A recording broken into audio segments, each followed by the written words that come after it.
kosovare, peuplée majoritairement de Serbes, qui avaient boycotté les élections. As the first step, I expect Kosovo authorities to suspend police operations focusing on the municipal buildings in the north of Kosovo, and the violent protesters to stand down, and I will continue engaging with the two leaders. The European Union expects the parties to act responsibly and engage immediately in the EU-facilitated dialogue to find a sustainable solution to the situation in the north.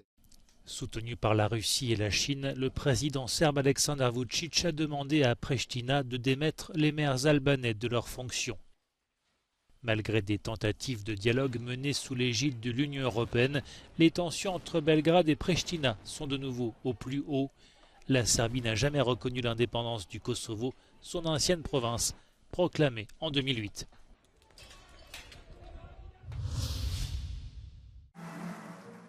Deux jours après sa réélection en Turquie, Recep Tayyip Erdoğan a tenu son premier discours ce mardi à Ankara. Reconduit pour un mandat de 5 ans malgré des sondages souvent défavorables, le président turc s'est félicité de la ferveur populaire autour de sa personne après 20 ans au pouvoir. Elbette seçim sürecini tüm yönleriyle enine boyuna değerlendireceğiz. Aynı şekilde sokaklardaki o eşi benzeri görülmemiş coşkunun arkasında yatan sebepleri de çok iyi analiz edeceğiz. Gerek anlamı, gerekse sonuçları itibariyle ülke olarak bir kader seçimi yaşadığımızın farkındayız. Le président turc a également évoqué ces chantiers, notamment le problème des visas avec l'Union européenne. Son dönemde adeta bir siyasi şantaj olarak kullanılan bu vize sorununu en kısa sürede inşallah hal yoluna koyacağız. Autre chantier prioritaire du président turc, la lutte contre l'inflation qui atteint des sommets ou encore les tensions géopolitiques. Erdoğan entend établir une zone de sécurité et de paix autour de la Turquie. Les États membres du sud de l'Union européenne sont extrêmement préoccupés par la sécheresse qui sévit sur leur territoire et qui a de fortes répercussions sur le secteur agricole. Les pays les plus touchés demandent la mobilisation des ressources financières de l'Union européenne en envisageant notamment l'utilisation de la réserve agricole, une enveloppe de 450 millions d'euros destinée à soutenir les agriculteurs dans les périodes exceptionnelles. En este año estamos viviendo, en el caso de España, una disminución superior al 30% desde el comienzo del año hidrológico de las precipitaciones. Eso tiene consecuencias directas, tiene consecuencias desde el punto de vista de la alimentación animal, de los pastos, tiene consecuencias también desde el punto de vista de las cosechas de invierno que no han podido completarse, tiene también consecuencias sobre las cosechas de primavera que no han podido en algún caso sembrarse y tiene también consecuencias sobre el regadío que tiene un menor rendimiento. Un rapport présenté par le Portugal au nom de la France, de l'Italie et de l'Espagne au ministre de l'Union européenne fait état d'une situation préoccupante. À la fin du mois d'avril, 21,6% du territoire de l'Union européenne était en situation d'alerte, en orange sur la carte ci-dessus, et 3,2% en situation d'alarme, en rouge sur la carte. L'Espagne et le Portugal payent le plus lourd tribut au déficit pluviométrique, mais les pays baltes et scandinaves connaissent également un sol plus sec que d'habitude. L'Espagne est confrontée à un déficit de précipitations, 24% en dessous de la moyenne, pour la période allant du 1er octobre 2022 au 25 avril 2023. Tandis qu'en France, 26 départements sur 101 présentent un risque très probable de sécheresse d'ici la fin de l'été. Au Portugal, la sécheresse a eu des effets négatifs sur les activités agricoles dans plus de 40% du territoire continental, ainsi qu'en Italie, où la sécheresse et les inondations nuisent à l'élevage, aux vignobles, aux cultures céréalières, aux fruits et aux légumes.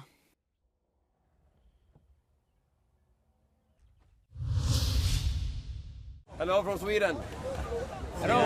We are from Cyprus. Des milliers de supporters de football affluent vers Budapest qui accueille ce soir la finale de la Ligue Europa entre le FC Séville et l'AS Roma. 60 000 spectateurs vont prendre place dans le stade Puskás. Avant le grand match, les fans profitent de la capitale hongroise. I came to watch UEFA Europa League final in Budapest, and I'm very happy about the organization. I hope you're going to watch very nice football tomorrow. And I wish good luck for both of the Italian and Spanish teams. I support Arsenal, but Arsenal are not in the Europa League final. But too bad. Rome is my second favorite team. Entraîné par le Portugais José Mourinho, l'AS Roma vise une deuxième coupe continentale en l'espace de 2 ans. Mais les Italiens affrontent le spécialiste de la compétition, le FC Séville, vainqueur à 6 reprises et qui n'a jamais perdu en finale. Coming here, kind of supporting football, watching a nice final and the football quality here in Budapest for the first time. And of course, my heart has a Moroccan origin, so I'm going to go for Sevilla. You've got 2 Moroccan players up there down there. You've got Bono, the goalkeeper, and Nassiri, so the striker. You've got these 2 good players. Tous les ingrédients sont réunis pour voir une belle finale. Egyelőre nem sok mozgás látszódik itt a budapesti Puskás arénánál, de az előkészületek már zajlanak a szerdai Európa Liga mérkőzés előtt, amelyre több 10 000 szurkolót várnak. A foci drukkerek még a város turizmusát is fellendítik. Senuda Nóra, Euronews, Budapest.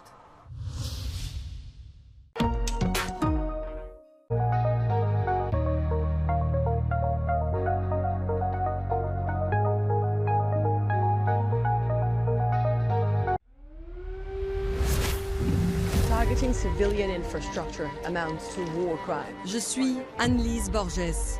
Partout où je me rends, ma mission est de faire connaître la vérité. This group of women came out to the streets of Kabul. They say they want their voices heard. Let's go. Inside these tents, workers live without access to clean water or sanitation. They have been through dramatic rescues. Sur la ligne de front, You would like to go back? dans un lieu de pouvoir, We thank you very much for speaking to us here. un banquet ou une manifestation, I'm fighting for freedom. je cherche des réponses. You're under unprecedented international pressure. Dans un monde où les opinions remplacent si souvent les faits, où la propagande et la désinformation sont fréquentes, la vérité compte. Votre confiance compte.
Votre journal revient dans moins d'1 minute sur Euronews.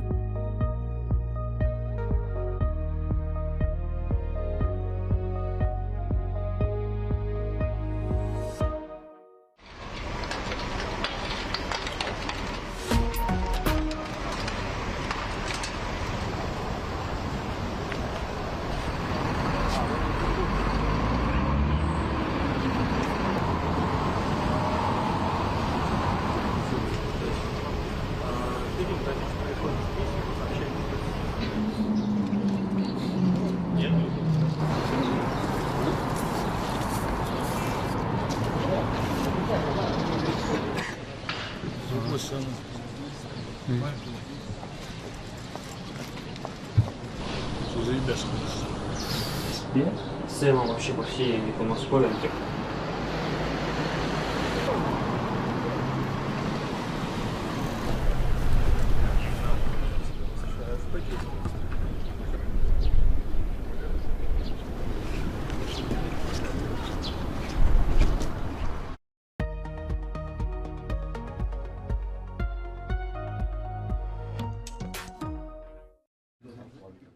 La proposition d'abrogation de la réforme des retraites qui allonge de 62 à 64 ans l'âge légal de départ est rejetée par les députés de l'Assemblée nationale.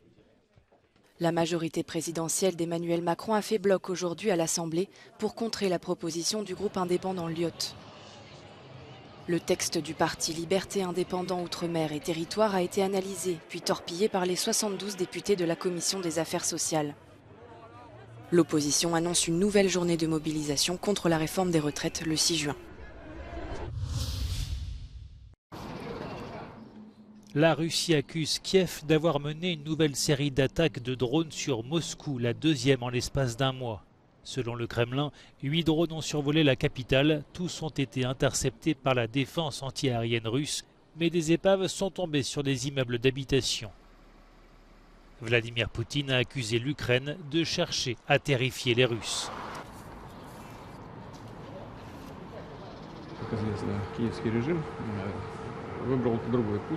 Путь попыток запугивания России, запугивания граждан России и ударов по жилым зданиям. Это, конечно, явный признак террористической деятельности. Но, во-первых, хочу сказать, что система ПВО Москвы сработала штатно, удовлетворительно, хотя есть над чем работать, но меня даже не столько это беспокоит, сколько попытки вызвать ответную реакцию России. Видимо, на это рассчитано. Они провоцируют нас на зеркальные действия. Мы посмотрим, что с этим делать. Le Kremlin a par ailleurs pointé la responsabilité des pays occidentaux. Kiev a démenti être derrière cette attaque, tandis que les États-Unis ont répété qu'ils ne soutenaient pas les frappes sur le sol russe.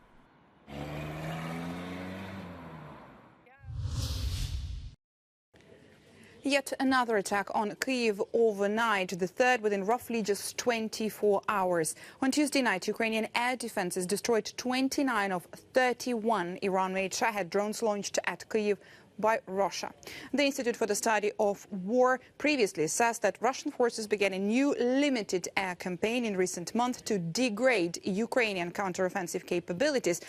But the Russian prioritization of targeting Kyiv is likely further limiting the campaign's ability to meaningfully constrain potential Ukrainian counteroffensive actions. President Volodymyr Zelensky said on Monday the timing of Ukraine's long-anticipated counteroffensive has been set. Quote, the decisions have been made, he said, without providing further details. After the attack on Kyiv, drones hit several buildings in Moscow, causing minor damage and no serious injuries, the mayor of the Russian capital said early on Tuesday. Moscow is located around 500 kilometers away from Ukraine's border and has only rarely been targeted by drone attacks since the start of the Russian full-scale invasion, even though such attacks have been more common elsewhere in Russia. Previously, there have been reports of drones being shot down in Kursk and Belgorod regions of Russia, which both border Ukraine. In April, a drone came down in the town of Kireevsk, about 400 kilometers from the Ukrainian border, injuring at least 3 people in an explosion after it was brought down, Russian state media said. An oil refinery at the Krasnodar region of Russia, about 200 kilometers from the Crimean border, was targeted by drones on the 4th and the 5th of May, according to Russian media reports. A suspected drone attack injured over 10 Russian soldiers at a military training ground in the Voronezh region. Now, Russia's Ministry of Defense has claimed that Ukraine is responsible for what it straight away called a terrorist attack using drones against Moscow on Tuesday morning. Ukraine has denied direct involvement with an alleged drone attack on the Russian capital. Elon Musk, le patron du groupe automobile Tesla, est en visite en Chine pour évoquer les véhicules nouvelle génération et les futurs projets de son entreprise. Le milliardaire s'est entretenu avec plusieurs responsables chinois, dont le ministre de l'Industrie, pour faire pérenniser les activités de Tesla dans le pays. Elon Musk s'est par ailleurs opposé aux tensions économiques entre les États-Unis et la Chine. Tesla espère implanter une nouvelle usine de batteries à Shanghai pour accroître son activité, ce qui fera de ce site la deuxième usine de Tesla dans la plus grande ville du pays. La visite d'Elon Musk est stratégique car la Chine est le premier marché mondial des voitures électriques.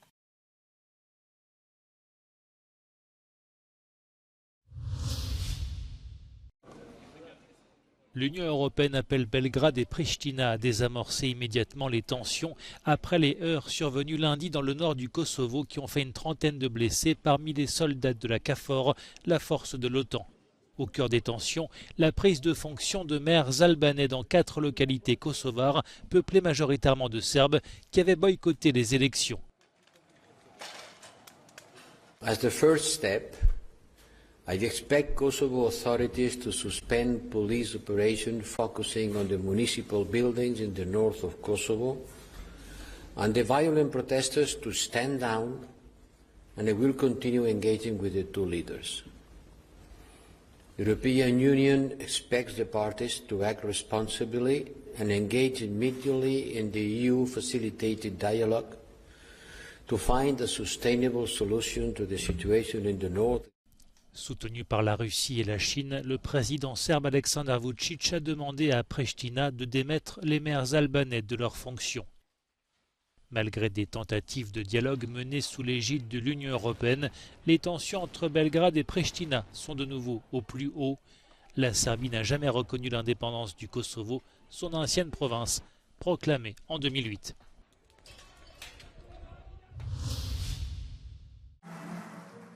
Deux jours après sa réélection en Turquie, Recep Tayyip Erdoğan a tenu son premier discours ce mardi à Ankara.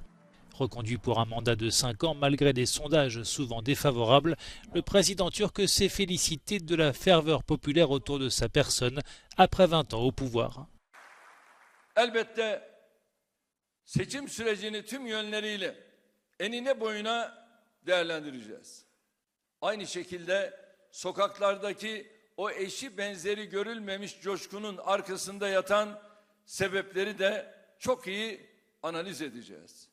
Gerek anlamı, gerekse sonuçları itibariyle ülke olarak bir kader seçimi yaşadığımızın farkındayız. Le président turc a également évoqué ses chantiers, notamment le problème des visas avec l'Union européenne. Son dönemde adeta bir siyasi şantaj olarak kullanılan bu vize sorununu en kısa sürede inşallah hal yoluna koyacağız. Autre chantier prioritaire du président turc, la lutte contre l'inflation qui atteint des sommets ou encore les tensions géopolitiques. Erdoğan entend établir une zone de sécurité et de paix autour de la Turquie. Les États membres du sud de l'Union européenne sont extrêmement préoccupés par la sécheresse qui sévit sur leur territoire et qui a de fortes répercussions sur le secteur agricole. Les pays les plus touchés demandent la mobilisation des ressources financières de l'Union européenne en envisageant notamment l'utilisation de la réserve agricole, une enveloppe de 450 millions d'euros destinée à soutenir les agriculteurs dans les périodes exceptionnelles. En este año estamos viviendo, en el caso de España, una disminución superior al 30% desde el comienzo del año hidrológico de las precipitaciones. Eso tiene consecuencias directas, tiene consecuencias desde el punto de vista de la alimentación animal, de los pastos, tiene consecuencias también desde el punto de vista de las cosechas de invierno que no han podido completarse, tiene también consecuencias sobre las cosechas de primavera que no han podido en algún caso sembrarse y tiene también consecuencias sobre el regadío que tiene un menor rendimiento. Un rapport présenté par le Portugal au nom de la France, de l'Italie et de l'Espagne au ministre de l'Union européenne fait état d'une situation préoccupante. À la fin du mois d'avril, 21,6% du territoire de l'Union européenne était en situation d'alerte, en orange sur la carte ci-dessus, et 3,2% en situation d'alarme, en rouge sur la carte. L'Espagne et le Portugal payent le plus lourd tribut au déficit pluviométrique, mais les pays baltes et scandinaves connaissent également un sol plus sec que d'habitude. L'Espagne est confrontée à un déficit de précipitations, 24% en dessous de la moyenne, pour la période allant du 1er octobre 2022 au 25 avril 2023. Tandis qu'en France, 26 départements sur 101 présentent un risque très probable de sécheresse d'ici la fin de l'été. Au Portugal, la sécheresse a eu des effets négatifs sur les activités agricoles dans plus de 40% du territoire continental, ainsi qu'en Italie, où la sécheresse et les inondations nuisent à l'élevage, aux vignobles, aux cultures céréalières, aux fruits et aux légumes.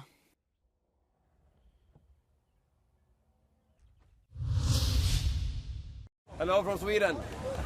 Hello.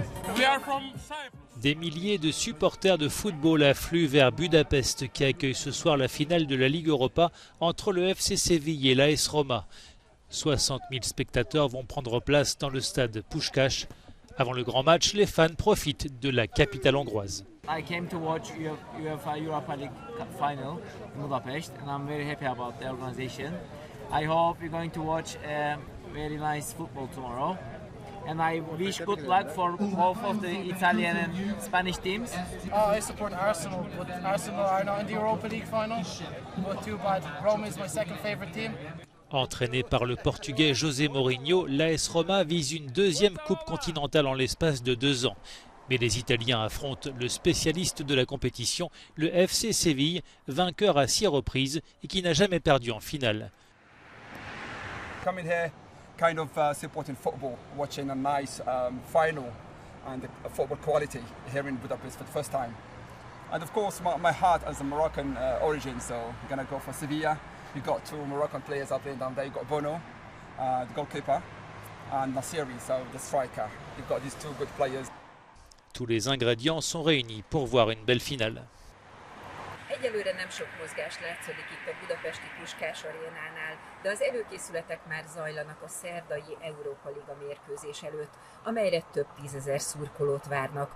A foci drukkerek még a város turizmusát is fellendítik. Senuda Nóra, Euronews, Budapest.